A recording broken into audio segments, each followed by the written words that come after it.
ആഴ്ചയിൽ നമ്മൾ കഴിഞ്ഞ ആഴ്ചയിൽ അതിന് മുന്നത്തെ ആഴ്ചയിൽ the consequence of the losing the presence of God എന്ന വിഷയം. ഹല്ലേലൂയ അല്ലേ? Consequence of losing the presence of God.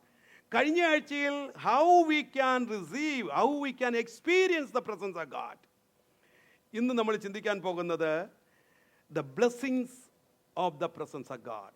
ഹല്ലേലൂയ. ദൈവസന്നിധിയിൽ നമുക്ക് വരുമ്പോൾ നമുക്ക് ലഭിക്കുന്ന അനുഗ്രഹം എന്താ എന്നുള്ളതാണ് നമ്മൾ ചിന്തിക്കാൻ താല്പര്യപ്പെടുന്നത്. സ്തോത്രം. ദൈവ സാന്നിധ്യത്തിലായിത്തീരുമ്പോൾ, ദൈവ സാന്നിധ്യം നമ്മിലേക്ക് വരുമ്പോൾ, നാം ദൈവ സാന്നിധ്യത്തെ വഹിക്കുമ്പോൾ നമുക്ക് അനുഭവിക്കാൻ കഴിയുന്ന വ്യതിയാനങ്ങൾ, നമുക്ക് അനുഭവിക്കാൻ കഴിയുന്ന അവസ്ഥകൾ, അനുഗ്രഹങ്ങൾ എന്നിവയാണ് ഇന്ന് പകൽ നാം ചിന്തിക്കാൻ പോകുന്നത്. സ്തോത്രം. നമ്മൾ വായിച്ച സങ്കീർത്തന ഭാഗത്തിലേക്ക് വന്നാൽ അതിൻ്റെ 84-ാം സങ്കീർത്തനം അതിൻ്റെ 4-ാം വാക്യം നമ്മൾ ചിന്തിച്ചാൽ, നിന്റെ ആലയത്തിൽ വസിക്കുന്നവർ ഭാഗ്യവാന്മാർ, അവർ നിന്നെ നിത്യം സ്തുതിച്ചുകൊണ്ടിരിക്കും. മതി. നിന്റെ ആലയത്തിൽ വസിക്കുന്നവർ ഭാഗ്യവാന്മാർ, അവർ നിത്യം സ്തുതിച്ചുകൊണ്ടിരിക്കും. ഈ 84-ാം സങ്കീർത്തനം ദൈവ സാന്നിധ്യത്തെയും ആ സാന്നിധ്യത്തിൽ ചിലവഴിക്കുന്നവർക്ക് ലഭിക്കുന്ന അനുഗ്രഹങ്ങളെയും അവരുടെ പ്രത്യേകതകളെയും കുറിച്ച് വർണ്ണിക്കുന്ന ഒരു സങ്കീർത്തനമാണ് ഈ 84-ാം സങ്കീർത്തനം. ഓക്കെ. ഇതിൽ ഈ 4-ാം വാക്യത്തിൽ എടുത്തു പറഞ്ഞിരിക്കുന്ന ഒരു കാര്യം, നിന്റെ ആലയത്തിൽ വസിക്കുന്നവർ അല്ലേ? സ്തോത്രം. ഈ ആലയത്തിൽ വസിക്കുക, ആലയവുമായിട്ടുള്ള ബന്ധത്തിൽ ദൈവമക്കൾക്ക് ഒത്തിരി കണക്ഷനുണ്ട്, ഒത്തിരി ബന്ധമുണ്ട് അല്ലേ? ഒരു ദൈവാലയം എന്ന് പറഞ്ഞാൽ, അല്ലെങ്കിൽ ഒരു ബിൽഡിംഗ്, ഐ മീൻ നമ്മുടെ ചർച്ച് എന്നുള്ള നിലയിൽ തന്നെ ഗണിക്കും. ആ ഒരു ആലയവുമായിട്ടുള്ള ബന്ധത്തിൽ നോക്കിയാൽ വ്യത്യസ്ത നിലയിലുള്ളതായ ബന്ധങ്ങൾ ഓരോരുത്തർക്കുമുണ്ട്. ഓക്കെ. നമ്മൾ ചിന്തിച്ചു നോക്കിയാൽ പലരെയും പല നിലയിലാണ് ഈ ആലയവുമായി ബന്ധപ്പെടുത്തി നമുക്ക് കാണാൻ കഴിയുന്നത്. ഞാൻ ഉദാഹരണമായി പറഞ്ഞാൽ, ചിലരെ സംബന്ധിച്ചോളം ആലയത്തിന് വേണ്ടി സ്ഥലം കൊടുത്തവരുണ്ട് അല്ലേ? ആലയത്തിന് വേണ്ടി സ്ഥലം കൊടുത്തവർ, അവർക്ക് ആലയവുമായൊരു ബന്ധമുണ്ട്. ഇനി ചിന്തിച്ചേ, എന്തൊക്കെയാ ആലയവുമായിട്ടുള്ള ബന്ധം? ഇങ്ങനെ ഓരോരോ കാര്യങ്ങൾ ചിന്തിച്ചേ. ചിലർ എന്തുവാ ഫാൻ മേടിച്ച്, സഭയ്ക്ക് ഫാൻ മേടിച്ച് കൊടുത്തവരുണ്ട്. അവർക്കും ആലയവുമായിട്ട് ഓക്കെ, ഞാൻ എൻ്റെ ഫാനായി കിടന്ന് കറങ്ങുന്നേ എന്ന് പറയാനുള്ള ബന്ധം. ചിലർ സിസ്റ്റം മേടിച്ച് കൊടുക്കും, ചിലർ പുൾപ്പറ്റ് മേടിച്ച് കൊടുക്കും. അടുത്ത ആഴ്ച മുതൽ നിർത്തിയേക്കരുത് കേട്ടോ. അപ്പം ഞാൻ പറഞ്ഞത് വ്യത്യസ്തമായ നിലയിലാണ് ആലയവുമായി ബന്ധമുള്ളത് അല്ലേ? സ്തോത്രം. അപ്പോൾ ആലയത്തിന് വേണ്ടി പണം കൊടുക്കുന്നവരുണ്ട്, സ്ഥലം കൊടുക്കുന്നവരുണ്ട്, ഓരോ കാര്യങ്ങൾ ചെയ്യുന്നവരുണ്ട്. ഇതൊന്നും പെടാതെ ഞായറാഴ്ച വന്ന് അവർക്കുണ്ട് ബന്ധം. അപ്പോൾ വ്യത്യസ്ത നിലയിലാണ് ആലയവുമായി ബന്ധമുള്ളത്. ഇവിടെ ഈ 84-ാം സങ്കീർത്തനത്തിൽ അപ്പം ഇവിടെ പറഞ്ഞിരിക്കുന്നു, ആലയത്തിൽ വന്ന് വസിക്കുന്നവർ. അപ്പൊ അങ്ങനെ ഒരു കൂട്ടരുണ്ടല്ലേ? ഹലോ, ഇവിടെ പറഞ്ഞിരിക്കുന്നു നിന്റെ ആലയത്തിൽ വസിക്കുന്നവർ. അപ്പൊ ആലയത്തിൽ വസിക്കുന്ന ഒരു കൂട്ടര് ഉണ്ട്. അപ്പൊ അവരുടെ പ്രത്യേകത എന്താ? അങ്ങനെ വസിച്ച ഒരു വ്യക്തിയെ ഞാൻ പറയാം. സ്തോത്രം. ഈ ആലയം വിട്ടുമാറാതെ ജീവിക്കുന്ന ഒരനുഭവം, ചുരുക്കത്തിൽ ദൈവ സാന്നിധ്യം വിട്ടുമാറാതെ ജീവിക്കുന്ന ഒരു അനുഭവം. ലൂക്കോസിന്റെ 2-ാം അധ്യായത്തിൽ വന്നാൽ ഹന്ന എന്ന് പറയുന്ന ഒരമ്മച്ചിയെ കാണാം, ഒരു പ്രായമുള്ള ഒരു അമ്മച്ചിയെ കാണാം. ഓക്കെ.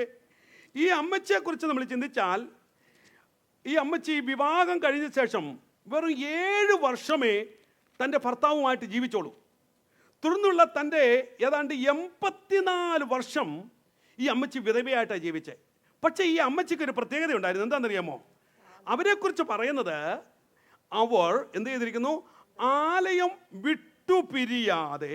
ആ വാക്യം ഇവിടെ 2-ാം അധ്യായം. ദൈവാലയം വിട്ടുപിരിയാതെ ഉപവാസത്തോടും പ്രാർത്ഥനയും കൂടെ രാവും പകലും ദൈവാലയത്തിൽ മാത്രം സമയം ചെലവഴിച്ച ഒരമ്മച്ചി. ഓ, എന്തോ ഒരു ഭാഗ്യ. നിങ്ങൾ സ്വർഗത്തിൽ പോവുകയാണെങ്കിൽ മുന്നേ അന്വേഷിക്കണം ആരെയാണെന്നറിയാം? ഈ അമ്മച്ചിയെ. കാരണം ഇതുപോലൊരു സ്ത്രീ ആ വാക്യം പറഞ്ഞേക്കുന്നതോ 84 വർഷം ആലയം വിട്ടുപിരിയാതെ. എങ്ങനാ? ഉപവാസത്തോടും നമുക്ക് 2 ദിവസം ഉപവസിക്കാൻ പറഞ്ഞാ അയ്യോ പാസ്റ്റേ, ഉച്ചയാകുമ്പോൾ ഭയങ്കര കത്തല. സ്തോത്രം. 84 വർഷം ആലയം വിട്ടുപിരിയാതെ എങ്ങനെ ചെയ്തു? ഉപവാസത്തോടും പ്രാർത്ഥനയോടും കൂടെ അല്ലേ? സ്തോത്രം. ആമേൻ. രാപ്പകലിൽ ആലയത്തിൽ ആരാധിച്ച ഒരു സ്ത്രീ. അവരുടെ തേജസ് എത്ര വലുതായിരിക്കും, ചിന്തിച്ചു നോക്കിയേ. സ്തോത്രം. പഴയ നിയമത്തിലല്ല പറഞ്ഞേക്കുന്നേ, പുതിയ നിയമത്തിൽ ലൂക്കോസിന്റെ ജീവിതത്തിൽ പറഞ്ഞിരിക്കുക 84 വർഷം ആലയം വിട്ടുമാറാതെ ഉപവാസത്തോടും പ്രാർത്ഥനയോടും ഹല്ലേലൂയ സമയം ചെലവഴിച്ച ഹല്ലേലൂയ സ്തോത്രം ഒരു സ്ത്രീ. അപ്പോ മാത്രമല്ല അതിന്റെ 10-ാം വാക്യത്തെ പറഞ്ഞിരിക്കുന്നത് എന്താ? അല്ല 84:10 സങ്കീർത്തനം 84 നമ്മൾ വായിച്ചതാ. നിന്റെ പ്രാകാരങ്ങളിൽ കഴിക്കുന്ന ഒരു ദിവസം വേറെ 1000 ദിവസത്തേക്കാൾ ഉത്തമമല്ലോ. For a day in your presence is better than another 1000 day. Hallelujah. സ്തോത്രം. ചിന്തിച്ചു നോക്കിയേ, ദൈവസന്നിധിയിൽ ചിലവഴിക്കുന്ന ഒരു ദിവസം വേറെ. അപ്പം നമ്മുടെ ജീവിതത്തിൽ ഒത്തിരി പല ദിവസങ്ങളുണ്ടല്ലോ, വേറെ ദിവസങ്ങളെ കൊണ്ട്. ഒരു ദിവസം എന്ന് പറയുന്നത് വേറെ. അപ്പൊ ഒന്ന് കണക്ക് കൂട്ടിക്കേ, വേറെ 1000 ദിവസത്തെക്കാൾ ഉത്തമമാണ്. സ്തോത്രം. ഹല്ലേലൂയ. ദൈവസന്നിധിയിൽ ഈ സങ്കീർത്തന ഭാഗത്ത് ദൈവസന്നിധിയിൽ ചിലവഴിക്കുന്നവർക്ക് ലഭിക്കുന്ന അനുഗ്രഹങ്ങളെ കുറിച്ച് താഴോട്ട് നമുക്ക് കാണാൻ കഴിയുന്നത്. ഞാൻ അതിലേക്ക് വരാം. സ്തോത്രം. അപ്പോൾ ഇവിടെ ഈ സങ്കീർത്തനം എംഫസിസ് ചെയ്തിരിക്കുന്നത് ദൈവസന്നിധിയോട് ചേർന്ന് നിൽക്കുന്ന വ്യക്തികൾക്ക് ലഭിക്കുന്ന ബ്ലെസ്സിങ്ങിനെ കുറിച്ചാണ്. സ്തോത്രം. അപ്പോൾ അവർക്കൊരു ബ്ലെസ്സിങ് ഉണ്ട്, അവർക്കൊരു അനുഗ്രഹമുണ്ട്. ഇവിടെ ഈ 84 വർഷം ആലയത്തോട് ചേർന്ന് നിന്ന ഈ ഹന്ന എന്ന് പറയുന്ന വല്യമ്മച്ചിക്ക് എൻ്റെ ചിന്തയിൽ അവർക്ക് ഭയങ്കര ബ്ലെസ്സിങ് ഉണ്ടായിരുന്നു. ആമേൻ. ഹല്ലേലൂയ. സ്തോത്രം.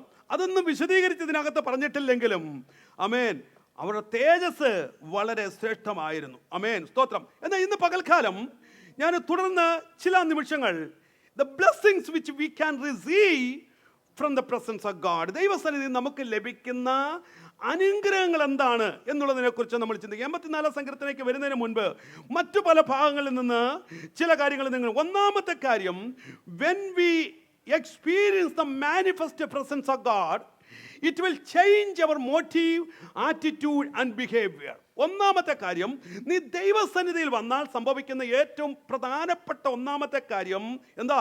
സ്തോത്രം. വന്നു കഴിഞ്ഞാൽ ജീവിതത്തിന്, സ്വഭാവത്തിന്, രീതിക്കൊക്കെ എന്ത് ചെയ്യും? ഒരു വ്യതിയാനം സംഭവിക്കും. ആമേൻ. സ്തോത്രം. ഹല്ലേലൂയ. ഇതാണ് ദൈവസന്നിധി വരുമ്പോൾ ലഭിക്കുന്ന ഒന്നാമത്തെ കാര്യം. ഇവിടെയാണ് ബേസിക്. നീ ആലയത്തിൽ വന്നിട്ട് നിന്റെ സ്വഭാവം മാറുന്നില്ലെങ്കിൽ അതുകൊണ്ട് കാര്യമില്ല. അതിൻ്റെ അർത്ഥം സത്താൽ അല്ലെങ്കിൽ സാക്ഷാൽ നിങ്ങൾ യഥാർത്ഥമായി ആ മാനിഫെസ്റ്റേഷൻ, ആ ദൈവ സാന്നിധ്യം അനുഭവിക്കേണ്ടതുപോലെ അനുഭവിച്ചില്ല എന്നുള്ളതാണ്. യഥാർത്ഥമായി ദൈവ സാന്നിധ്യം, പരിശുദ്ധാത്മാവിന്റെ സാന്നിധ്യം അനുഭവിച്ച ഒരു വ്യക്തിയെ സംബന്ധിച്ചിടത്തോളം അവൻ ആലയത്തിൽ വന്നാൽ അനുഭവിച്ചു കഴിഞ്ഞാൽ അവന്റെ ഇന്നലെ വരെയുള്ള ജീവിത രീതിക്ക് വ്യതിയാനം സംഭവിച്ചിരിക്കും. അവന്റെ സ്വഭാവത്തിന് വ്യതിയാനം സംഭവിച്ചിരിക്കും. അവന്റെ ശൈലികൾക്ക് വ്യതിയാനം സംഭവിക്കും. ഇത് സംഭവിക്കുന്നില്ലെങ്കിൽ അർത്ഥം എന്ന് പറയുന്നത് യഥാർത്ഥമായി അനുഭവിക്കേണ്ടതുപോലെ, പ്രാപിക്കേണ്ടതുപോലെ ആത്മാവിന്റെ നിറവും ആ സാന്നിധ്യവും പ്രാപിച്ചിട്ടില്ല എന്നുള്ളതാണ്. സ്തോത്രം. ആമേൻ. അപ്പോൾ ഒന്നാമത്തെ കാര്യം പറഞ്ഞിരിക്കുന്നത്, ദൈവാലയത്തിൽ വരുമ്പോൾ എന്ത് സംഭവിക്കും? നമ്മുടെ രീതികൾ മാറും. നമ്മുടെ പാപത്തെ നമ്മൾ കണ്ടുണരാൻ കഴിയണം. ഇവിടെ വന്നാൽ അത് സംഭവിക്കണം. ആലയത്തിൽ വന്നിട്ട് നമ്മുടെ പാപത്തെ കാണാൻ കഴിഞ്ഞില്ലെങ്കിൽ അതിന്റെ അർത്ഥം അനുഭവിക്കേണ്ടതുപോലെ ദൈവ സാന്നിധ്യം അനുഭവിക്കുന്നില്ല എന്നുള്ളതാണ്. ആമേൻ. ഹല്ലേലൂയ. ആലയത്തിൽ വരുമ്പോഴാ നമ്മുടെ കുറവുകളെ കാണാൻ കഴിയേണ്ടത്. ആലയത്തിൽ വരുമ്പോഴാ നമ്മുടെ പാപങ്ങളെ കുറിച്ച് ബോധമുണ്ടാകേണ്ടത്. കാരണം അത്താൽ പരിശുദ്ധാത്മാവ് നമ്മുടെ മേൽ കടന്നു വരുവാൻ ഇടയായിത്തീരും. ആത്മാവ് വരുമ്പോൾ പാപത്തെക്കുറിച്ചും നീതിയെക്കുറിച്ചും ബോധം വരുത്തുമെന്ന് ദൈവത്തിന്റെ വചനം പറഞ്ഞിട്ടുണ്ടെങ്കിൽ, ദൈവാലയത്തിൽ നിന്ന് കടന്നു വരുമ്പോൾ ഹല്ലേലൂയ ആ സാന്നിധ്യം നിന്റെ മേൽ ഇറങ്ങി വരുമ്പോൾ പാപത്തെക്കുറിച്ചൊരു ബോധം നിന്റെ ഉള്ളിലുണ്ടാകും. സ്വഭാവത്തിന് വ്യതിയാനം സംഭവിക്കും. സ്തോത്രം. യെശയ്യാപ്രവചനം 6-ാം അധ്യായത്തിൽ യെശയ്യാവിനെ കുറിച്ച് നമുക്ക് കാണാൻ കഴിയുന്ന ഒരു കാര്യമുണ്ട്. അപ്പോൾ എനിക്ക് അയ്യോ കഷ്ടം, ഞാൻ നശിച്ചു, ഞാൻ ശുദ്ധിയില്ലാത്ത ആദരങ്ങളുള്ള ഒരു മനുഷ്യൻ, ശുദ്ധിയില്ലാത്ത അതിരങ്ങളുള്ള ജനത്തിന്റെ നടുവിൽ വസിക്കുന്നു. എന്റെ കണ്ണ് സൈന്യങ്ങളുടെ യഹോവയായ രാജാവിനെ കണ്ടുവല്ലോ എന്ന് മതി. പറഞ്ഞു. സൈന്യങ്ങളുടെ ദൈവമായ രാജാവിനെ എന്റെ കണ്ണ് കണ്ടുവല്ലോ. അതിന്റെ മുകളിൽ തൊട്ടുഭാഗത്ത് 1-ാം വാക്യത്തിൽ പറഞ്ഞിരിക്കുന്ന ഭാഗങ്ങൾ അറിയാം. അവൻ സ്വർഗത്തിലേക്ക് കണ്ണുയർത്തിയപ്പോൾ ഹല്ലേലൂയ, സ്വർഗത്തിൽ ദൈവത്തിന്റെ സാന്നിധ്യം അവൻ ദർശിക്കാനിടയായി. ആമേൻ. സ്വർഗത്തിൽ ദൈവത്തിന്റെ സിംഹാസനം അവൻ ദർശിച്ചു. ആ ദൈവികമായ തേജസ്, സറാഫുകൾ പരിശുദ്ധൻ പരിശുദ്ധൻ പരിശുദ്ധൻ എന്ന് പറഞ്ഞ് ആർക്കിടുന്ന ആ ശബ്ദത്തിന്റെ മുന്നിൽ, ആ തേജസ്സിന്റെ മുന്നിൽ അവന്റെ കണ്ണുകൾ ഉയർത്തി കഴിഞ്ഞപ്പോൾ അവൻ ഒരു കാര്യം ബോധപ്പെട്ടു: ഞാൻ പാപിയാ, എന്റെ നാവ് പാപമുള്ളതാ. ആമേൻ, ഹല്ലേലൂയ. അതിനു മുന്നേ പ്രവാചകൻ പ്രവചിച്ചില്ലേ? കഴിഞ്ഞ 5 അധ്യായങ്ങളിൽ പ്രവാചകൻ പ്രവചിച്ചില്ലേ? പ്രവചിച്ചു, ദൂത് പറഞ്ഞു. പക്ഷേ സാക്ഷാൽ ആ ദൈവ സാന്നിധ്യത്തിലേക്ക് ഇറങ്ങി വന്നു കഴിഞ്ഞപ്പോൾ എന്ത് സംഭവിച്ചു? അവന്റെ പാപത്തെ കുറിച്ച് അവന് ബോധം വന്നു. അവന്റെ സ്വഭാവത്തിന്റെ രീതിക്ക് വ്യതിയാനം വന്നി. തുടർന്ന് സ്തോത്രം, തിരുവനിൽ കാണപ്പെടുന്ന ഏറ്റവും വലുതായിട്ടുള്ള ശ്രേഷ്ഠമായിട്ടുള്ള ഒരു പ്രവചനത്തിന് ദൂത് പറയുവാൻ തക്കവണ്ണം അവനെ ശക്തീകരിച്ചത് ദൈവസന്നിധിയിൽ അവന്റെ കുറവനെ കണ്ടു കഴിഞ്ഞപ്പോഴാ. ഇന്ന് പകൽക്കാലം ഒരു കാര്യം ഓർത്തോണം: ദൈവസന്നിധിയിൽ നിന്റെ കുറവനെ കണ്ട് നീ ഏറ്റുപറയാൻ തയ്യാറായാൽ ഇന്നലെ വരെ അനുഭവിച്ചിട്ടില്ലാത്ത, ഇന്നലെ വരെ പ്രാപിച്ചിട്ടില്ലാത്ത ഒരു അഭിഷേകമല്ല, അതിനേക്കാൾ ഉപരിയായിട്ട് ഒരു ദൈവിക വെളിപ്പാടും ഒരു ദൈവിക ആലോചനയും നിനക്ക് പ്രാപിക്കാൻ കഴിയും. Praise the Lord. Hallelujah. ഇത് ബേസിക് ആയിട്ടുള്ള കാര്യം ദൈവാലയത്തിൽ വരുമ്പോൾ കാണുക. അവിടെ പ്രവാചകന് തന്റെ ബോധ്യം വന്ന പ്രവാചകൻ വിളിച്ചു പറയുന്നത് സ്തോത്രം നമുക്കവിടെ കാണാൻ കഴിയും. ഈ ദൈവ സാന്നിധ്യം കൊണ്ട് ഇവിടെ നമുക്ക് കണ്ടല്ലോ, യെശയ്യാ പ്രവാചകന്റെ ഒറ്റ അനുഭവമാണ്. സ്തോത്രം. അവൻ വിളിച്ചു പറയുന്ന ഒരു കാര്യമുണ്ട്. ഞാൻ വായിച്ച ആ വാക്യം ഒന്നും കൂടെ വായിച്ചു. അയ്യോ കഷ്ടം, ഞാൻ നശിച്ചു, ഞാൻ ശുദ്ധിയില്ലാത്ത അതരങ്ങളുള്ള ഒരു ഞാൻ ശുദ്ധിയില്ലാത്ത അതരമുള്ള ഒരു മനുഷ്യൻ. എപ്പോഴാ അവനിത് ബോധ്യം ഉണ്ടായേ? ചിന്തിച്ചോ, എപ്പോഴാ ഈ ബോധ്യം വന്നേ? സിംഹാസനത്തിലിരിക്കുന്ന പരിശുദ്ധനെ കണ്ടപ്പോൾ, ആ ദൈവ സാന്നിധ്യം എന്ന് ദർശിച്ചപ്പോൾ, സറാഫുകൾ ഒരുപോലെ പരിശുദ്ധൻ പരിശുദ്ധൻ പരിശുദ്ധൻ എന്ന് വന്ന ആർപ്പിടുന്ന ശബ്ദത്തിന്റെ മുന്നിൽ അവൻ ഒരു കാര്യം മനസ്സിലായി: ഞാൻ ശുദ്ധിയില്ലാത്ത അതരമുള്ള ഒരു മനുഷ്യൻ. ആമേൻ. ഈ റിയലൈസേഷനാ ഇത് ഇവിടെ സംഭവിക്കണമെന്നേ. സ്തോത്രം, ഹല്ലേലൂയ. ആ അടുത്ത തലത്തിലേക്കൊക്കെ പ്രവേശിക്കുവാനുള്ള ഒരുക്കം എന്ന് പറയുന്ന റിയലൈസേഷനാ. സ്തോത്രം. നമുക്ക് സ്വർഗത്തിൽ പോകണം, ആവശ്യമാണ്, സ്വർഗം വേണം. സ്വർഗം ഹല്ലേലൂയ പ്രാപിക്കുന്നതൊക്കെ ആവശ്യമായ കാര്യമാണ്. പക്ഷേ അടിസ്ഥാനപരമായ കാര്യം change our attitude, change our behaviour, change our ഹല്ലേലൂയ നമ്മുടെ ജീവിതത്തിന്റെ രീതികളൊക്കെ ഒന്ന് മാറട്ടെ. സ്തോത്രം. ക്രമീകരണം വന്നിട്ടാ നിത്യത. സ്തോത്രം. ആണോ? ഹല്ലേലൂയ. ആമേൻ. സ്തോത്രം. അപ്പോ നിത്യതയ്ക്ക് വേണ്ടി നമുക്ക് ഒരുങ്ങണം, ഒരുക്കപ്പെടുന്നത് ആവശ്യമാണ്. പക്ഷെ അടിസ്ഥാനപരമായ കാര്യം ജീവിതത്തിന് മാറ്റം വരണം എന്നുള്ളതാ. ഇത് വന്നാലേ അടുത്ത പടിയിലേക്ക് നമുക്ക് കയറാൻ പറ്റത്തുള്ളൂ. ഇവിടെ പ്രവാചകനെ കുറിച്ച് ചിന്തിച്ചേ. അവൻ പറയുക, സ്തോത്രം, ഞാൻ ശുദ്ധിയില്ലാത്തൊരു മനുഷ്യൻ. തുടർന്നുള്ള കാര്യങ്ങൾ നമുക്കറിയാം, ഞാൻ അതിലേക്ക് പോകുന്നില്ല. സ്തോത്രം, ഹല്ലേലൂയ. അപ്പോൾ ഇവിടെ അവൾ മാത്രമല്ല, ദൈവസാന്നിധ്യം അനുഭവിച്ചത് കൊണ്ട് ഒത്തിരി രൂപാന്തരം വന്ന എത്രയെത്ര പേരെ നമുക്ക് കാണാൻ കഴിയും. സ്തോത്രം. സമൂഹത്തിന് നന്നാക്കാൻ കഴിയാത്ത എത്രയോ മദ്യപാനികൾ, സമൂഹത്തിന് നന്നാക്കാൻ കഴിയാത്ത എത്രയോ ദുർമാർഗികൾ, ജയിൽ പുള്ളികൾ, ഇവരെയൊക്കെ പങ്കെടുത്ത ചെറിയ പ്രാർത്ഥനയിൽ, ചെറിയ കൺവെൻഷനുകളിൽ ഇറങ്ങി വന്ന ദൈവസാന്നിധ്യം കൊണ്ട് രൂപാന്തരം വന്നെങ്കിൽ, ഹല്ലേലൂയ, പങ്കെടുത്ത ചെറിയ ഉപവാസ പ്രാർത്ഥനയിൽ ഒരു മദ്യപാനിയുടെ മദ്യപാനം മാറ്റുവാൻ, ഒരു ദുർമാർഗിയുടെ ദുർമാർഗം മാറ്റുവാൻ, ഒരു പാപിയെ രൂപാന്തരപ്പെടുത്താൻ കഴിഞ്ഞെങ്കിൽ ആ ഇറങ്ങി വരുന്ന ദൈവസാന്നിധ്യത്തിന്റെ ശ്രേഷ്ഠത എത്ര വലുതാ. ആമേൻ. അപ്പോൾ ദൈവസാന്നിധ്യം, ആമേൻ, സ്തോത്രം, മനുഷ്യനെ വ്യതിയാനപ്പെടുത്തും. When we experience the presence of God, we cannot be the same. It will change our attitude, to change our behavior. ദൈവസാന്നിധ്യം അനുഭവിച്ചാൽ we cannot be the same. ഞാൻ ഒന്നുകൂടെ പറയാം, യഥാർത്ഥമായ ദൈവസാന്നിധ്യം, ആത്മാവിന്റെ നിറവ് നീ അനുഭവിച്ചാൽ you cannot be the same person as yesterday. നീ ഇന്നലത്തെ പോലെ മനുഷ്യനാകാൻ നിനക്ക് പറ്റത്തില്ല. ഇന്നലത്തെ പോലെ ബിഹേവ് ചെയ്യാൻ നിനക്ക് പറ്റത്തില്ല. ഇന്നലത്തെ പോലെ സംസാരിക്കാൻ നിങ്ങൾക്ക് പറ്റത്തില്ല. Because you are experience the presence of God. ആമേൻ, സ്തോത്രം.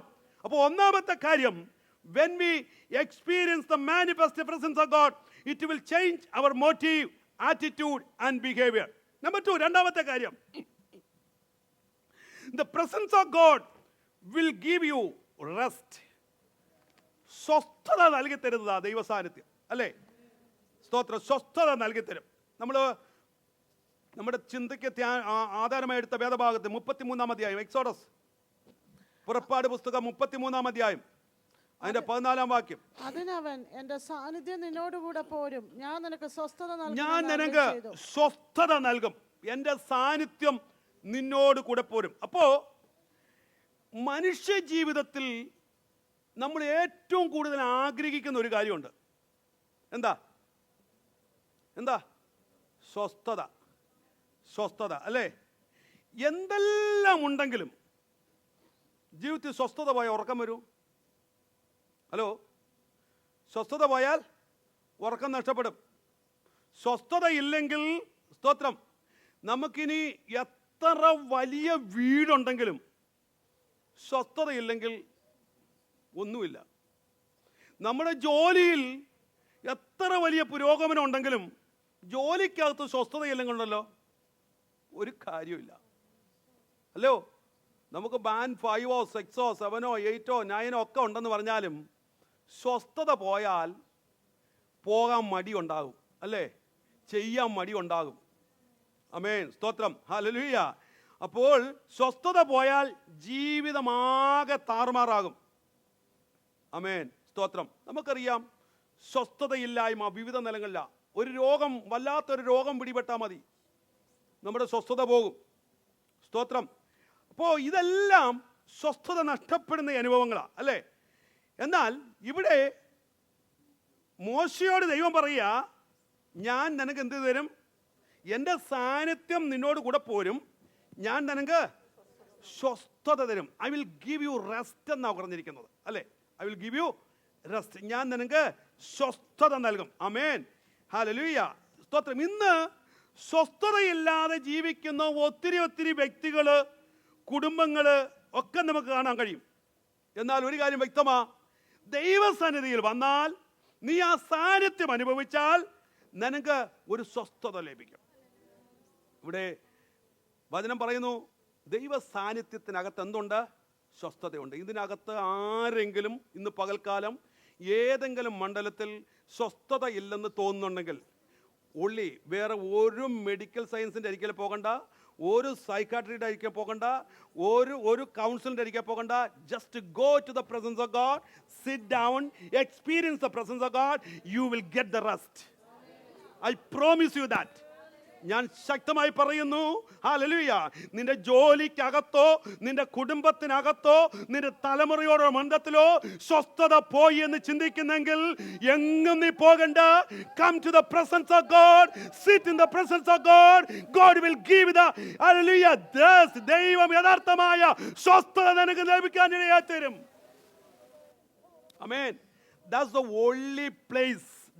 only place which you can receive a permanent rest. Amen, hallelujah. നമ്മൾ ലോകത്തിലുള്ള പല കാര്യങ്ങൾ പോയാൽ താൽക്കാലികമായ ചില ആശ്വാസമൊക്കെ ലഭിച്ചെന്നിരിക്കും. ഒരു കൗൺസിലറെ അരികെ പോയാൽ അന്ന് അദ്ദേഹം പറയുന്ന കുറേ കാര്യങ്ങളൊക്കെ കേട്ട് ആശ്വാസം പ്രാപിച്ചു പോരാൻ പറ്റും. പക്ഷേ അവിടെ എങ്ങും ലഭിക്കുന്ന ഒരു സ്വസ്ഥതയല്ല, സമാധാനമല്ല. ദൈവത്തിൻ്റെ പാദപീഠത്തിൽ തിരുസന്നിധിയിലിരിക്കുമ്പോൾ ഒരു ഭക്തന് ലഭിക്കുന്നത്, അതിൻ്റെ എത്ര ഉദാഹരണങ്ങൾ നമുക്കറിയാൻ കഴിയും. ജീവിതത്തിൽ സ്വസ്ഥത പോയ അനുഭവങ്ങൾ. രോഗം വന്നപ്പോൾ സ്വസ്ഥത പോയിട്ടുണ്ട്. ജോലിയിൽ പ്രശ്നം വന്നപ്പോൾ സ്വസ്ഥത പോയിട്ടുണ്ട്. അവിടെ എങ്ങും ഓടിപ്പോകാതെ, അങ്ങോട്ടും ഇങ്ങോട്ടും ഓടിപ്പോകാതെ, ആ സമയത്ത് ആ സാന്നിധ്യത്തിൽ കൂടെയുള്ള വിടുതൽ അനുഭവിച്ച ദൈവജന ആ ദൈവാലയത്തിൽ കുത്തിയിരുന്ന ഭവനത്തിനകത്തിരുന്ന് പ്രാർത്ഥിച്ചപ്പോൾ അവർക്ക് ലഭിച്ച സ്വസ്ഥത വലുതാണ്. ഹല്ലേലൂയ, സ്തോത്രം. സ്വസ്ഥത ലഭിക്കും. ഇവിടെ യഥാർത്ഥമായ സ്വസ്ഥത നൽകിത്തരാൻ കർത്താവിന് മാത്രമേ കഴിയത്തുള്ളൂ. സ്തോത്രം. അതുകൊണ്ട് ഹല്ലേലൂയ, കർത്താവ് തന്നെ പറഞ്ഞിരിക്കുന്നത് മത്തായിയുടെ സുവിശേഷത്തിന്റെ 11-ാം അധ്യായം 28-ാം വാക്യത്തിലാണെന്ന് തോന്നുന്നു. ഹല്ലേലൂയ, അധ്വാനിക്കുന്നവനും ഭാരം ചുമന്നേ, അല്ലേ, എൻ്റെ അരികിൽ വരുവീൻ. ഹല്ലേലൂയ. അവിടെ ഇംഗ്ലീഷ് കൊടുത്തിരിക്കുന്നത് I will give you rest എന്നാ പറഞ്ഞിരിക്കുന്നത്. ഞാൻ നിനക്ക് സ്വസ്ഥത നൽകാമെന്നാ. എന്ന് പറഞ്ഞാൽ നീ ഏത് കഷ്ടതയ്ക്കകത്ത് കടന്നാലും, ഏത് പ്രതിസന്ധിക്കകത്ത് കടന്നാലും, ഏത് പ്രതികൂലത്തിനകത്ത് കടന്നാലും, you just come to my presence. നീ എൻ്റെ സന്നിധിയിലേക്ക് വാ, ഞാൻ നിനക്ക് പെർമനൻ്റ് ആയിട്ടുള്ളൊരു സ്വസ്ഥത നൽകാം. ഇന്ന് പകൽക്കാലം ഈ ദൂതേറ്റെടുത്തോ. ഏതെങ്കിലും വിഷയത്തിൽ നിങ്ങൾ ഭാരപ്പെടുന്നുണ്ടെങ്കിൽ, ഏതെങ്കിലും വിഷയത്തിൽ നിന്നെ സ്വസ്ഥത നഷ്ടപ്പെട്ടുണ്ടെങ്കിൽ, അല്ലെങ്കിൽ നമ്മൾ പലപ്പോഴും പറയല്ലേ, എൻ്റെ സ്വസ്ഥത പോയി, എൻ്റെ ഭാരം എന്നെ വഹിക്കുന്നുണ്ട്.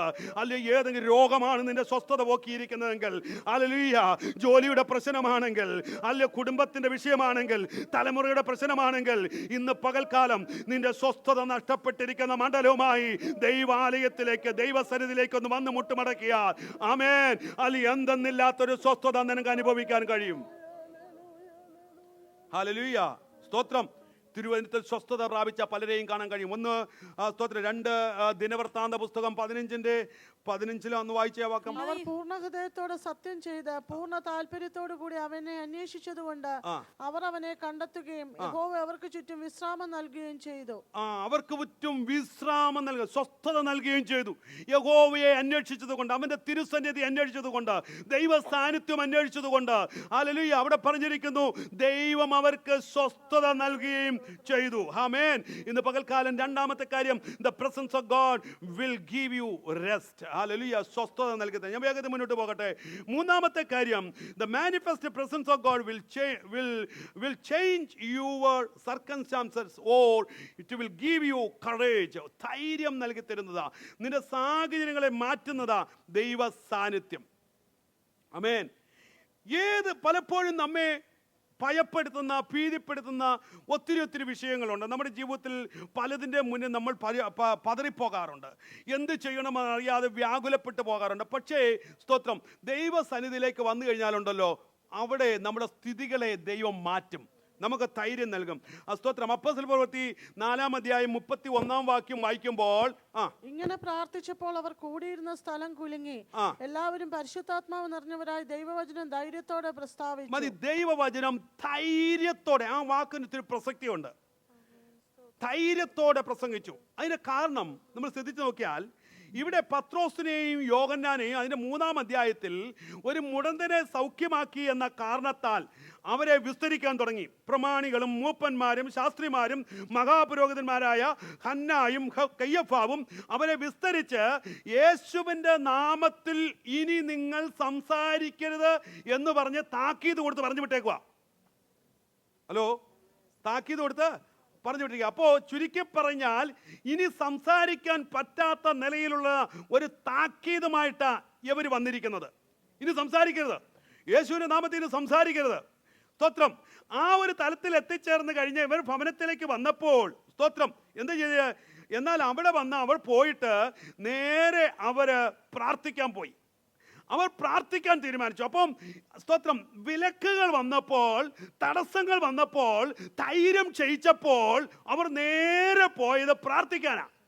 അവർ നേരെ പ്രാർത്ഥിക്കാൻ പോയി. പ്രാർത്ഥന കൂട്ടത്തിനകത്തോട്ടങ്ങോട്ട് ഇരുന്നു. സ്തോത്രം. അപ്പൊ പ്രാർത്ഥിച്ചു കൊണ്ടിരുന്നപ്പോൾ എന്താ സംഭവിച്ചേ? പെട്ടെന്ന് കൂടിയിരുന്ന സ്ഥലം കുലുങ്ങി. കൂടിയിരുന്ന സ്ഥലം. അപ്പൊ എന്താ സംഭവിച്ച? കൂടിയിരിക്കുന്ന സ്ഥലം കുലുങ്ങണമെങ്കിൽ എന്തുകൊണ്ടാണ്?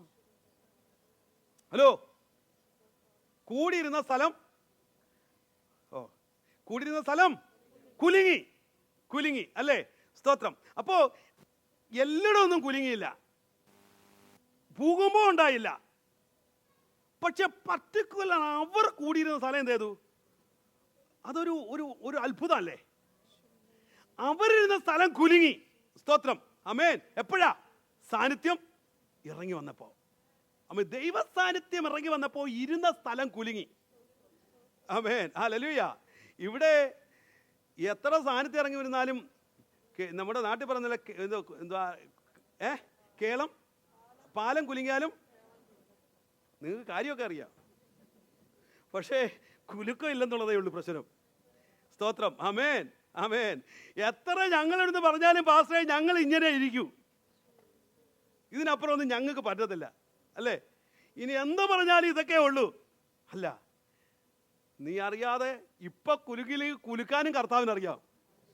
അതുകൂടെ ശ്രദ്ധിക്കണം. അപ്പൊ കുലുക്ക് കിട്ടുന്നതിന് മുന്നേ എന്ത് ചെയ്യണം? സ്വയം കുലുങ്ങിക്കോണം. ആമേൻ, സ്തോത്രം. ഇവിടെ ഇവർ ഒരുമിച്ച് കൂടി എന്ത് ചെയ്തു? പ്രാർത്ഥിച്ചപ്പോൾ സ്ഥലം കുലുങ്ങി. ആമേൻ, സ്തോത്രം. അപ്പോ നീ ഇവിടെ കണ്ടോ, ഇവിടെ കാണുന്ന അവർ പ്രാർത്ഥിച്ചുകൊണ്ടിരുന്നപ്പോൾ ഇരുന്ന സ്ഥലം കുലുങ്ങി. എല്ലാവരും എന്ത് ചെയ്തു? പരിശുദ്ധാത്മാവ് നിറഞ്ഞവരായി ദൈവവചനം ധൈര്യത്തോടെ, അതാ എന്റെ വിഷയം. അപ്പോ അവരെ വിലക്കി വിട്ടതാ, പറയരുത് പറഞ്ഞു വിട്ടതാ. ഇവരെന്ത് ചെയ്യാ? ധൈര്യത്തോടെ പ്രസംഗിക്കുക. സ്തോത്രം, ആമേൻ. ഇവരുടെ ധൈര്യം, ദൈവത്തിന്റെ ആത്മാവ് വന്നപ്പോൾ, ആ തിരുസാന്നിധ്യം വന്നപ്പോൾ ഇവരുടെ ധൈര്യം ഭയങ്കരമായിരുന്നു. നമുക്കറിയാം പത്രോസിനെ കുറിച്ച് തന്നെ ചിന്തിച്ചേ. ഇതുപോലെ ഒരു പറഞ്ഞോ, കറക്റ്റാ, പേടിത്തൊണ്ടൻ ഉണ്ടായിരുന്നോ? അത് കേട്ടോ? എന്തോ ഞാൻ പറഞ്ഞേ? ഭീരു. കേൾക്കുന്നുണ്ട്. സ്തോത്രം. അപ്പൊ ഇതുപോലെ ഒരു ഭീരു എന്ന് പറഞ്ഞാൽ എന്തോ? ഭീരു എന്ന് പറഞ്ഞ പേടിത്തൊണ്ടൻ എന്ന് പറഞ്ഞാൽ ഭീരു. സ്തോത്രം. അപ്പോ ഇതുപോലൊരു ഭീരു, ഭയമുള്ളവൻ, ഒരു കൊച്ചു പെണ്ണ് യേശുവിൻ്റെ കൂടെ അല്ലേ എന്ന് പറഞ്ഞപ്പം, അയ്യോ ഞാനൊന്നും അല്ലേന്ന് പറഞ്ഞ് നമ്മളെ പോലെ അല്ലേ ആണയിടാൻ തുടങ്ങി. നമ്മൾ പറയത്തില്ല അങ്ങനെ? എനിക്കൊന്നും അറിയത്തില്ല അവനെ. പറയത്തില്ലേ? ഇല്ല, അവൻ പറയത്തില്ല. അപ്പോ ഇവിടെ ഈ അങ്ങനെ ഭയമുള്ളൊരു പത്രോസ്, ഒട്ടും ഒരു ധൈര്യമില്ലാത്തൊരു മനുഷ്യൻ. പക്ഷേ ദൈവത്തിൻ്റെ ആത്മാവ് അങ്ങോട്ട് വന്നപ്പോഴുണ്ടല്ലോ, ഇവര് യേശുവിൻ്റെ കൂടെ ഉള്ളവരെന്ന് അറിഞ്ഞത് എങ്ങനെയാണെന്നറിയാമോ? ഈ ശിഷ്യന്മാരും പത്രോസും യോഹന്നാനും ഈ യേശുവിൻ്റെ കൂടെ ഉള്ളവരെന്ന് ഈ പ്രമാണിമാരും സദൂക്യരും മഹാപുരോഹിതന്മാരും കയ്യഫാവും ഒക്കെ അറിഞ്ഞെങ്ങനെയാണെന്നറിയാമോ? എങ്ങനാ വായിച്ചേ? 13-ാം വാക്യം വായിച്ചു.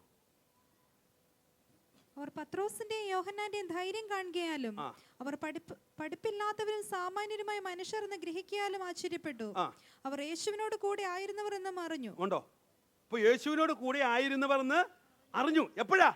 അവരുടെ അസാധാരണമായ ധൈര്യം കണ്ടപ്പോൾ. മനസ്സിലായോ? അപ്പൊ ധൈര്യം യേശുവിനോട് കൂടെ ഉള്ളവരെന്ന് അറിഞ്ഞു. എങ്ങനെ ധൈര്യം ലഭിച്ചെന്നറിയോ? പരിശുദ്ധാത്മാവ് അവരുടെ മേൽ വന്നപ്പോൾ. ഹല്ലേലൂയ. പേടിയുള്ളവനായ പത്രോസിനെ ധൈര്യശാലിയാക്കി മാറ്റിയത് അവന്റെ മേൽ കടന്ന പരിശുദ്ധാത്മാവായിരുന്നു. സ്തോത്രം, ആമേൻ, ഹല്ലേലൂയ. തിരുവചനം പഠിക്കുമ്പോൾ എവിടെയൊക്കെ കർത്താവ് ഒരു ദൗത്യം ഒരുവനെ ഏൽപ്പിക്കുന്നുണ്ടോ അവിടെയൊക്കെ പറയുന്നൊരു കാര്യമുണ്ടോ? നീ ഉറപ്പും ധൈര്യമുള്ളവനാണ്. യോശുവയുടെ പുസ്തകം 1-ാം അധ്യായം അതിൻ്റെ 9-ാം വാക്യം വായിക്കുമ്പോൾ അവിടെയും കാണാൻ കഴിയുന്നുണ്ട്, നീ ഉറപ്പും ധൈര്യമുള്ളവനായിരിക്കുക. അപ്പോൾ സ്തോത്രം, നമുക്ക് ലഭിക്കുന്ന ധൈര്യം എന്ന് പറയുന്നത് ദൈവാലയത്തിൽ ദൈവസന്നിധി ലഭിക്കുന്നതാണ്. ആമേൻ.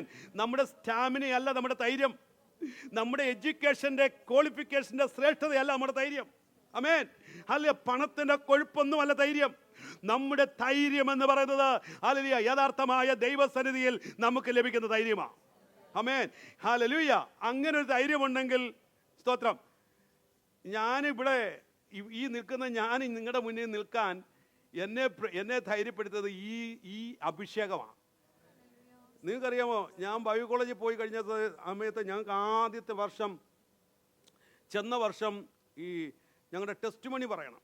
ആദ്യത്തെ വർഷം 6 മാസത്തിൻ്റെ ടൈമിൽ ഞങ്ങൾക്ക് ലിസ്റ്റ് ഇട്ട് ഓരോരുത്തർ ടെസ്റ്റ് മണി പറയണം. സെമിനാരി ചെന്നവർ എന്ത് പറയണമെന്ന് അറിഞ്ഞുകൂടാതെ ഒരു സീനിയർ സഹോദരൻ്റെ അരികെ പോയി എൻ്റെ ടെസ്റ്റ് മണി അദ്ദേഹത്തെ കൊണ്ട് ഞാൻ എഴുതിച്ചിട്ട് ഇവിടെ വന്ന് പറയാൻ തുടങ്ങി, മുട്ടടിക്കാൻ തുടങ്ങിയിട്ട് എന്താ തപ്പണമെന്ന് അറിയാതെ എഴുതി വെച്ച ടെസ്റ്റ് മണി പറന്നുപോയി. ചുരുക്കി പറഞ്ഞാൽ അവിടെ നിന്ന് എന്ത് പറയണമെന്ന് അറിയാതെ കണ്ണുനീരോടെ ഇറങ്ങിപ്പോയൊരു വ്യക്തിയാണ് ഞാൻ പറഞ്ഞതിൻ്റെ അർത്ഥം എഴുതിയോ? ഒരു വിധത്തിലും ഒരു ധൈര്യമില്ലാത്തൊരു വ്യക്തിയാണ്. പക്ഷേ എന്നെ ഇന്നിവിടെ നിർത്തിയിരിക്കുന്നത് ആ തിരുസന്നിധിയിലുള്ളതായ ധൈര്യമാണ്, ആത്മാവിലുള്ള ധൈര്യമാണ്. ആമേൻ, ഹല്ലേലൂയ, സ്തോത്രം. അപ്പോൾ ആത്മാവിൽ ഈ മുന്നിൽ നിൽക്കുന്ന ദേവദാസന്മാരൊന്നും നിങ്ങളെക്കാളും എക്സ്ട്രാ പവറുള്ളവരാണെന്നും ചിന്തിക്കരുത്. ഇവിടെ നിന്ന് വചനം പറയുമ്പോൾ ഞങ്ങളെക്കാളും ഏതാണ്ട് നോ. പക്ഷേ അവരെ വ്യത്യസ്തനാക്കുന്നത് അവർ ദൈവസന്നിധിയിൽ ചെലവഴിക്കുന്ന ടൈമാണ്, അവർ ദൈവസന്നിധിയിൽ നിന്ന് പ്രാപിക്കുന്ന വേർതിരിക്കുന്ന സമയമാണ് അവരെ വ്യത്യസ്തനാക്കുന്നത്. സ്തോത്രം. നിങ്ങളും അതുപോലെ ചെയ്താൽ നിങ്ങൾക്കും അതുപോലെ കഴിയും.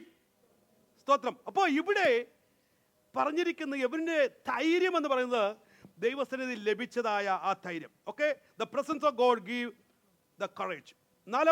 മൂന്നാമത്തെ കാര്യം 4 അല്ലേ?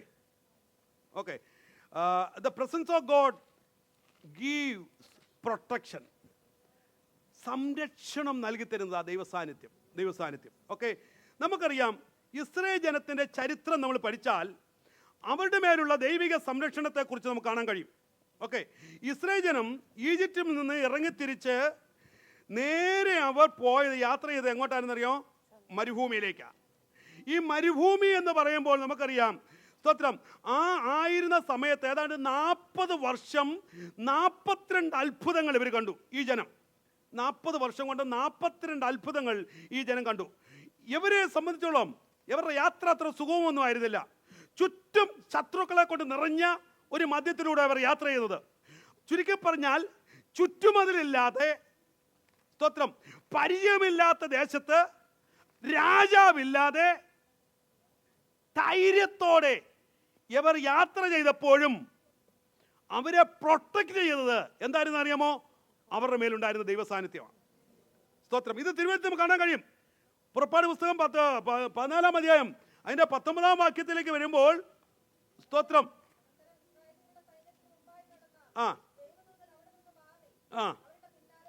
ഓക്കെ, ഇവിടെ ജനം യാത്ര ചെയ്യുന്ന മണ്ഡലം നമുക്കറിയാം. അപ്പോൾ ഈ ശത്രുവിനും എവർക്കും ഇടയിൽ പ്രൊട്ടക്ഷൻ എന്ന പോലെ ആര് വന്നു നിന്നു? ദൈവത്തിന്റെ ദൂതൻ. ശ്രദ്ധിച്ചേ, ദൈവത്തിന്റെ ദൂതൻ വന്നു നിന്നു എന്ന് പറഞ്ഞിരിക്കുന്നത് അല്ലേ? സ്തോത്രം. അപ്പോൾ ഒരു മേഘസ്തംഭവും ഒരു അഗ്നിസ്തംഭവും ഉണ്ടായിരുന്നു. ഇവരുടെ യാത്രയിൽ ഇവർ ചെങ്കടൽ വിഭജിച്ച് യാത്ര ചെയ്ത് ഇവർ മുന്നോട്ട് പോയി കഴിഞ്ഞപ്പോൾ ഇവരുടെ മുന്നിൽ നിന്നതായ ദൈവത്തിന്റെ ദൂതൻ എവിടെ വന്നു? ഇവരുടെ പുറകിൽ വന്നു. എന്ന് പറഞ്ഞാൽ പുറകിൽ വന്നതിന്റെ അർത്ഥം ഇവരുടെ തൊട്ട് പറയാൻ ആര് വരുന്നുണ്ട്? മിസ്രൈം സൈന്യം വരുന്നുണ്ട്. അവർ നടന്നാണോ വരുന്നേ? ഹലോ, അവരെങ്ങനെ വരുന്നേ? കുതിരകളും തേരുകളുമായിട്ടാണ് വരുന്നേ. ഈ ജനം എങ്ങനെ പോന്നേ? നടന്നാ പോന്നേ.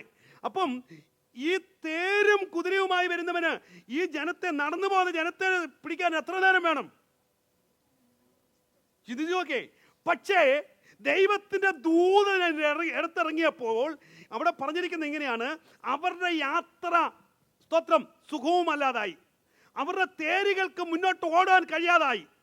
ചുരുക്കി പറഞ്ഞാൽ യാത്രയെ തടസ്സപ്പെടുത്തി. അതിന്റെ കാരണം ഇസ്രായേൽ ജനത്തിന് മേലുള്ള ദൈവിക പ്രൊട്ടക്ഷനാണ്. ആമേൻ.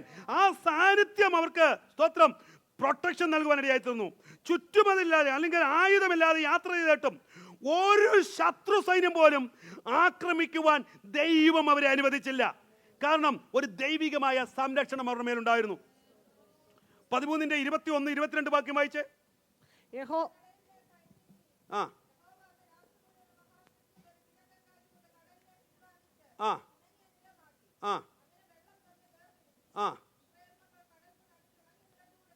മതി. സ്തോത്രം. താഴോട്ടൊക്കെ നിങ്ങൾ വായിച്ചു നോക്കണം. ഈ സൈന്യത്തിന് ഒരു വിധത്തിലും അടുക്കാൻ കഴിയാതിരുന്നത് അവരുടെ, സ്തോത്രം, യുദ്ധ അഭ്യാസത്തിന്റെ കുറവൊന്നുമല്ല, പക്ഷെ അവരുടെ ഇടയിൽ നിന്നൊരു ദൈവ സാന്നിധ്യമാണ്. ആമേൻ. ഞാൻ വേഗത്തിൽ മുന്നോട്ട് പോകാം. 91-ാം സങ്കീർത്തനം നമുക്കറിയാം, വളരെ സുവിദിതമാണ്. അവിടെ ലഭിക്കുന്നത്, പറഞ്ഞിരിക്കുന്ന മുഴുവനും ദൈവ സാന്നിധ്യത്തിൽ ഒരുവന് ലഭിക്കുന്ന സംരക്ഷണത്തെക്കുറിച്ച് അതിൻ്റെ 5 മുതൽ 13 വരെയുള്ള വാക്യങ്ങളിൽ നമുക്ക് കാണാൻ കഴിയുന്നത്. സ്തോത്രം, ഹല്ലേലൂയ. അപ്പോൾ ഇവിടെ കണ്ടോ ദൈവം നൽകുന്ന സംരക്ഷണം? ഇവിടെയൊക്കെ ദൈവം കൊടുക്കുക. അപ്പോൾ ഇന്ന് പകൽക്കാലം ഓർത്തോണം, നീ പാർക്കുന്ന ഇസ്രായേൽ ജനത്തെ കുറിച്ച് മറ്റൊരു ഭാഗം നമുക്കറിയാം. അവർ മിസ്രൈമിലായിരുന്നപ്പോൾ സംഹാരകൻ കയറാതെ വണ്ണം കട്ടളപ്പടിയിന്മേൽ പതിച്ച കുഞ്ഞാടിന്റെ രക്തം, അതൊരു ദൈവ സാന്നിധ്യത്തെയാണ് കാണിക്കുന്നത്. അതവർക്ക് സംരക്ഷണം നൽകി. ഇന്ന് പകൽക്കാലം ഓർത്തോ ദൈവമക്കളെ, നീ പാർക്കുന്ന സ്ഥലം എവിടെയോ ആയിക്കോട്ടെ, പിശാചിന്റെ താവളത്തിലാണ് നീ താമസിക്കുന്നതെങ്കിലും, ആരെല്ലാം നിനക്കെതിരെ എന്തെല്ലാം ചെയ്തെന്ന് പറഞ്ഞാലും, ഏതെല്ലാം കൂടുപാത്രമോ ഏത് ശാപങ്ങളോ നിന്റെ മേൽ അഴിച്ചുവിട്ടെന്ന് പറഞ്ഞാലും, നിന്റെ ഭവനത്തിനകത്ത്, നിന്റെ ജീവിതത്തിൽ ദൈവ സാന്നിധ്യമുണ്ടെങ്കിൽ ഈ ഓരോ ദുഷ്ടനും നിന്നെയോ നിന്റെ കുടുംബത്തെയോ തൊടാൻ പറ്റത്തില്ല. സ്തോത്രം, ഹല്ലേലൂയ. ഇന്ന് നമുക്ക് പേടിയാ ആ കൂടുപാത്രം എൻ്റെ മേൽ വരുമോ എന്ന്. ഇന്ന് നമുക്ക് പേടിയാ ആ ശാപം എൻ്റെ കുടുംബത്തെ തൊടുവന്നു. എന്നാൽ ഇന്ന് പകൽക്കാലം ദൈവാത്മാവ് ഞാൻ വിളിച്ചു പറയാം, നിന്റെ മേലൊരു ദൈവ സാന്നിധ്യമുണ്ടെങ്കിൽ, നിന്റെ ഭവനത്തിനകത്തൊരു ദൈവ സാന്നിധ്യമുണ്ടെങ്കിൽ, ഒരു ദുഷ്ടനും ഒരു അന്ധകാരത്തിനും ഒരു ദേശത്തിന്റെ ശക്തിക്കും ഒരു പൈശാചികനും നിന്റെ കുടുംബത്തെയോ നിന്റെ തലമുറയോ തൊടാൻ കഴിയത്തില്ല. സ്തോത്രം, കഴിയത്തില്ല. ആമേൻ. കാരണം നിന്റെ മേൽ ഒരു പ്രാർത്ഥനയുടെ സംരക്ഷണമുണ്ട്. ഹല്ലേലൂയ. കണ്ണിന് കാണാൻ കഴിയാത്ത ഒരു ദൈവിക സംരക്ഷണം. ഓ, എത്ര പേര് വിശ്വസിക്കുന്ന പകൽക്കാലം? നീ പോലും അറിയാതെ നിന്റെ ഭവനത്തിന് ചുറ്റും നിന്റെ കണ്ണിന് ദർശിക്കാൻ കഴിയാത്ത ഒരു ദൈവ സാന്നിധ്യം ഉണ്ട്. പ്രിയപ്പെട്ടവരെ, നിന്റെ അകത്ത് പ്രാർത്ഥനയുണ്ടെങ്കിൽ, നിന്റെ ഭവനത്തിനകത്ത് ആരാധനയുണ്ടെങ്കിൽ, നിന്റെ കുടുംബത്തിനകത്ത് കുടുംബ പ്രാർത്ഥനയുണ്ടെങ്കിൽ, ഞാൻ വിശ്വസിക്കുന്നു നീ കാണാത്ത ഒരു സംരക്ഷണം നിന്റെ ഭവനത്തിന് ചുറ്റും ദൈവം കെട്ടിയിട്ടുണ്ട്. ഒരു വേലി ദൈവം കെട്ടിയിട്ടുണ്ടെന്നേ വിശ്വസിക്കണം. നീ സുഖമായി കിടന്നുറങ്ങുമ്പോഴും, നീ രാത്രി കിടന്നുറങ്ങുമ്പോഴും, നീ അറിയാതെ നിന്റെ പടിവാതിക്കൽ പതിയിരിക്കുന്ന അന്ധകാരത്തെ ബ്ലോക്ക് ചെയ്തെന്ന് അറിയുമോ? നിന്റെ മേലുള്ള ദൈവിക സംരക്ഷണമാണ്. ആമേൻ. സ്തോത്രം. ഒരുപക്ഷെ നമുക്ക് കാണാൻ കഴിയത്തില്ല, കർത്താവ് അവിടെ കെട്ടിയിട്ടുണ്ട്. ഹല്ലേലൂയ. കർത്താവ് അവിടെ കെട്ടിയിട്ടുണ്ട്. സ്തോത്രം. ആമേൻ. 2 രാജാക്കന്മാരുടെ പുസ്തകം 6-ാം അധ്യായത്തിലേക്ക് വന്നാൽ എലീശയെ കുറിച്ച് നമുക്ക് അവിടെ കാണാൻ കഴിയും. അല്ലേ? സ്തോത്രം. എലീശയെ കുറിച്ച് കാണുന്നത് ഇങ്ങനെയാ. ആമേൻ. എലീശ പ്രവാചകനെ പിടിക്കാൻ അരാം രാജാവ് സൈന്യത്തെ അയച്ചു. അവർ ചെന്ന് പ്രവാചകൻ പാർത്ത പട്ടണത്തെ എന്ത് ചെയ്തു? വളഞ്ഞു. അല്ലേ? വളഞ്ഞു. എന്നാൽ സ്തോത്രം, എൻ്റെ ചിന്തയിൽ ഈ അരാം സൈന്യം തൻ്റെ പട്ടാളത്തെ ഈ എലീശ പ്രവാചകനെയും ശിഷ്യന്മാരെയും പിടിക്കാൻ ചെല്ലുന്നതിന് മുമ്പ് തന്നെ ദൈവം ഒരു അഗ്നിസേനയെ എങ്ങോട്ട് അയച്ചു? ഹലോ, എലീശ ഇരുന്ന പട്ടണത്തിന് ചുറ്റും അയച്ചു. ഇത് കാണാൻ അരാം സൈന്യത്തിന്റെ രാജാവിന്റെ സേവന്മാർക്ക് കഴിഞ്ഞില്ല. ഇത് കാണാൻ ഈവൻ എലീശയുടെ ശിഷ്യന്മാർക്ക് കഴിഞ്ഞില്ല. എന്നാൽ സ്തോത്രം, ദർശനം പ്രാപിച്ച ദൈവ സാന്നിധ്യമുള്ള എലീശ പ്രവാചകൻ എഴുന്നേറ്റ് നോക്കുമ്പോൾ അവൻ കണ്ടത് ചുറ്റും നിൽക്കുന്ന അരാം സൈന്യത്തിന്റെ സൈന്യത്തെ അല്ല. അവൻ കണ്ടത് അവന്റെ ഭവനത്തിന് ചുറ്റും, അവന്റെ പട്ടണത്തിന് ചുറ്റും വലയിച്ചിരിക്കുന്ന അഗ്നിമയമായ ദൈവ സാന്നിധ്യമാ. ആമേൻ. പ്രാർത്ഥിക്കുന്നവൻ നിന്റെ വീടിന് ചുറ്റും കാണുന്നത് കൂടാത്രത്തെയും പിശാചിനെയല്ല. പ്രാർത്ഥിക്കുന്നവൻ കാണുന്നത് ദൈവിക സംരക്ഷണത്തിന്റെ വേലിയാ. ആമേൻ. ആരാധിക്കുന്നവൻ കാണുന്നത് ദൈവിക സംരക്ഷണത്തെയാ. ഇന്ന് പലപ്പോഴും നമ്മൾ പേടിക്കുക, നമ്മൾ കൂടാത്രത്തെ പേടിക്കുക, നമ്മൾ പിശാചിനെ പേടിക്കുക, നമ്മൾ ദേശത്തെ പേടിക്കുക. വേണ്ട, നീ പ്രാർത്ഥിക്കുന്നവനാണെങ്കിൽ, നീ ആരാധിക്കുന്നവനാണെങ്കിൽ, ദൈവസ്ഥനെ ഞാൻ വിളിച്ചു പറയട്ടെ, നിന്റെ മേൽ ഒരു ദൈവിക സംരക്ഷണമുണ്ട്. യോബിനെ കുറിച്ച് നമുക്കറിയാം, അല്ലേ? യോബ് പോലും അറിഞ്ഞില്ല അങ്ങനെ ഒരു വേലി ഉണ്ടെന്നുണ്ടോ? അറിഞ്ഞോ? ഹലോ, യോബ് പോലും അറിഞ്ഞില്ല. പക്ഷേ യോബിന്റെ ഭവനത്തിന് ചുറ്റും എന്തുണ്ടായിരുന്നു? വേലി കെട്ടി. അല്ലേ? ഈ വേലി കെട്ടാനുള്ള കാരണം ഞാൻ അതും കൂടെ പറഞ്ഞു വേണം പോകാൻ. ചുമ്മാതിരുന്ന് വേലി കിട്ടുമെന്നും പറയരുത്. സ്തോത്രം. യോബിന്റെ ഭവനത്തിന് ചുറ്റും എന്തുകൊണ്ടാണ് വേലി കെട്ടിയെന്ന് അറിയാമോ? എന്താ വേലി കെട്ടിയേ? രാവും പകലും, രാവിലെയും വൈകിട്ടും മുടങ്ങാതെ എന്തുണ്ടായിരുന്നു അവിടെ? യാഗം നടക്കുക. തനിക്ക് വേണ്ടിയും, തൻ്റെ മക്കൾക്ക് വേണ്ടിയും, തൻ്റെ കുടുംബത്തിന് വേണ്ടിയും, തൻ്റെ കന്നുകാലികൾക്ക് വേണ്ടിയും, തൻ്റെ സമ്പത്തിന് വേണ്ടിയും ഒക്കെ എന്ത് നടക്കുക? യാഗം നടക്കുക. ഹല്ലേലൂയ.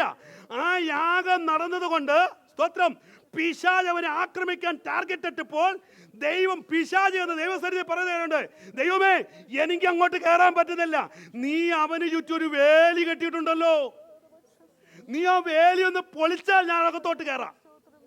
ആമേൻ. ഹല്ലേലൂയ. ഒരു കാര്യം ഉറപ്പാ, കർത്താവ് കെട്ടിയിരിക്കുന്ന സംരക്ഷണത്തെ പൊളിപ്പാൻ ഈ ഉലകത്തിലെ ഒറ്റ പിശാചിന് പറ്റത്തില്ല. കർത്താവ് കെട്ടിയിരിക്കുന്ന വേലിയെ പൊളിപ്പാൻ ഏത് അന്ധകാര മണ്ഡലത്തിനും പറ്റത്തില്ല. കർത്താവ് കെട്ടിയിരിക്കുന്ന വേലിക്ക് പൊളിക്കാൻ ഒരു ദുഷ്ടന് കഴിയത്തില്ല.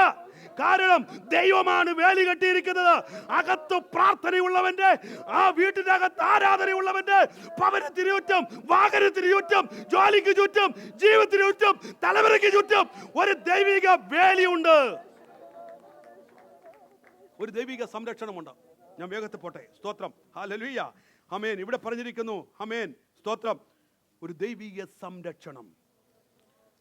സ്തോത്രം. നമ്മൾ വായിച്ച 5-ാം സങ്കീർത്തനത്തിലേക്ക് 84-ാം സങ്കീർത്തനത്തിലേക്ക് വരുമ്പോൾ അവസാനത്തെ 1-2 കാര്യം കൂടെ പറഞ്ഞു വെക്കാം. അവിടെ പറഞ്ഞിരിക്കുന്നു, ഇങ്ങനെയുള്ള അവരുടെ മനസ്സിൽ സിയോനിലേക്കുള്ള പെരുവഴികളുണ്ട്. അടുത്ത കാര്യമാണ്. സ്തോത്രം, ഹല്ലേലൂയ. ഞാൻ എഴുതിയിട്ടില്ലെന്ന് തോന്നുന്നു. ഇങ്ങനെയുള്ളവരുടെ മനസ്സിൽ സിയോനിലേക്കുള്ള, ഇവിടെ സിയോൻ എന്ന് പറഞ്ഞിരിക്കുന്നത് സ്വർഗത്തെക്കുറിച്ചാണ്. അതായത് ദൈവസന്നിധിയിൽ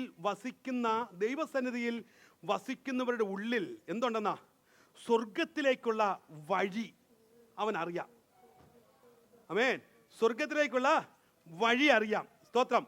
വഴി അറിഞ്ഞാൽ വഴി തെറ്റത്തില്ല. ഈ വഴി തെറ്റുന്ന എന്താണെന്നറിയാമോ? ഹലോ, ഈ വഴി തെറ്റുന്ന എന്താ? വഴി അറിയാത്തതുകൊണ്ടാ. ആമേൻ. ഒരു കാര്യം ഉറപ്പാ, ദൈവസന്നിധി നിത്യം സമയം ചെലവഴിക്കുന്ന ഒരു ദൈവ പൈതലിനെ സംബന്ധിച്ചോളം അവൻ പോകേണ്ടുന്ന വഴി അവൻ അറിയാം. നിത്യതയിലുള്ള വഴി അവൻ അറിയാം. സ്വർഗത്തിലേക്കുള്ള വഴി അവൻ അറിയാം. സ്തോത്രം, ഹല്ലേലൂയ. അപ്പോൾ അങ്ങനെ ഉള്ളവന് സ്വർഗത്തിലേക്കുള്ള ദിശ മാറിപ്പോകത്തില്ല എന്നാ പറഞ്ഞതിന്റെ അർത്ഥം. അപ്പൊ ദൈവസാന്നിധ്യം അനുഭവിക്കുന്ന ഒരുവന്റെ ജീവിതത്തിൽ പ്രൈസ് ദി ലോർഡ് സ്വർഗത്തിലേക്കുള്ള വഴി ഏതാണെന്ന് അവൻ അറിയാം. അപ്പോൾ അങ്ങനെയെങ്കിൽ ദൈവസാന്നിധ്യം ഹല്ലേലൂയ എന്ത് കൊടുക്കുന്നു? സ്വർഗത്തിലേക്കുള്ള വഴി അവന് കാണിച്ചു കൊടുക്കും.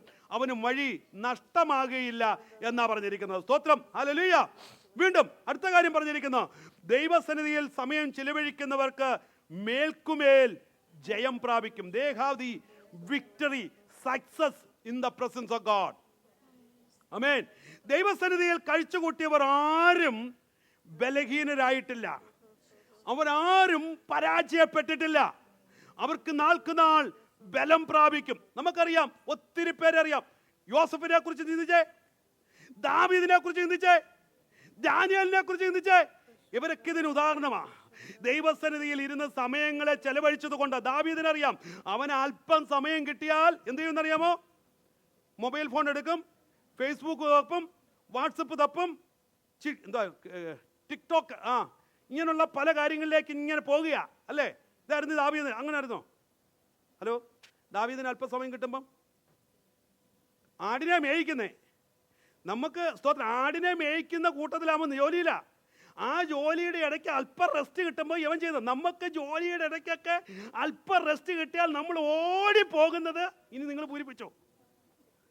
സ്തോത്രം. എന്തിനാ? മറ്റേത് നോക്കാനാ. ഏതാ? Mobile phone. അതിനകത്ത് ഇനി ആര് മെസ്സേജ് അയച്ചു, എത്ര മെസ്സേജ് വന്നു. ഈ ദാവീദ് എന്തായെന്നറിയാം?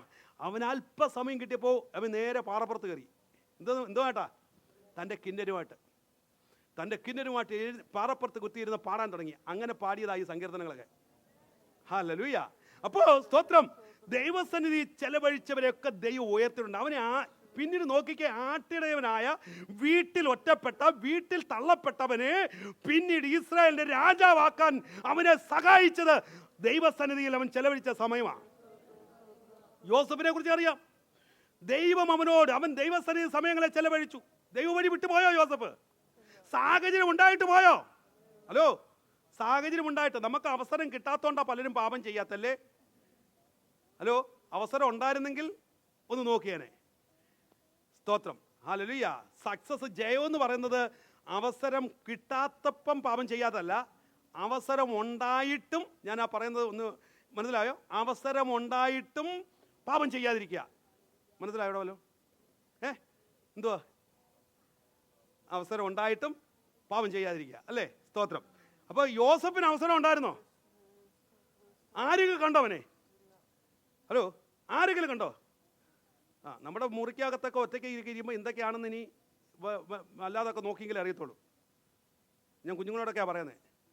അപ്പോൾ യോസഫിന് അവസരം ഇല്ലാഞ്ഞിട്ടല്ല, ബട്ട് ദൈവസാന്നിധ്യ ബോധം അവനുള്ളത് കൊണ്ട് അവൻ ഓടി, പാപം വിട്ടോടി, ദുർമാർഗം വിട്ടോടി. ഹല്ലേലൂയ. മനസ്സിലായോ? സ്തോത്രം. അപ്പൊ നമുക്ക് ഇല്ലാത്ത അവസരം ഉണ്ടാക്കിക്കൊണ്ടിരിക്കുക. എവിടെ പാപം തെറ്റ് ചെയ്യാൻ? ചിൽഡ്രൻ, നിങ്ങൾ ശ്രദ്ധിക്കുന്നുണ്ടോ പറയുന്നത്? കെയർഫുൾ.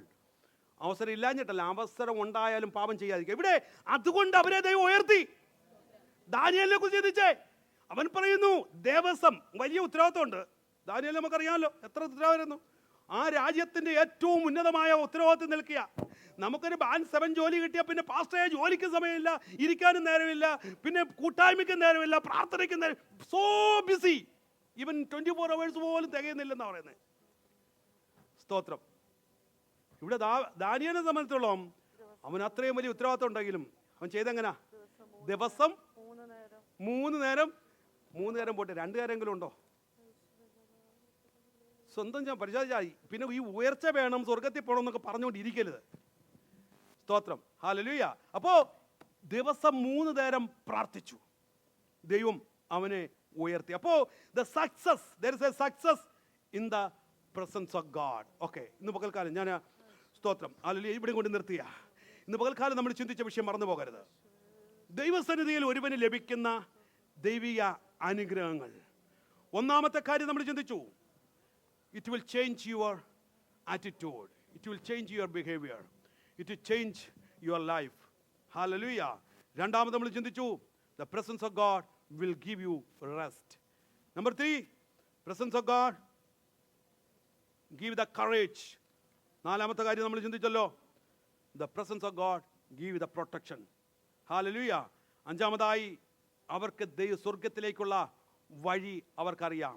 ആറാമതായി നമ്മൾ ചിന്തിച്ചല്ലോ, സ്തോത്രം, അവർ മേൽക്കുന്നേൽ ബലം പ്രാപിച്ചു കൊണ്ടിരിക്കും. ഇന്ന് പകൽക്കാലം കണ്ണുകൾ അടയട്ടെ.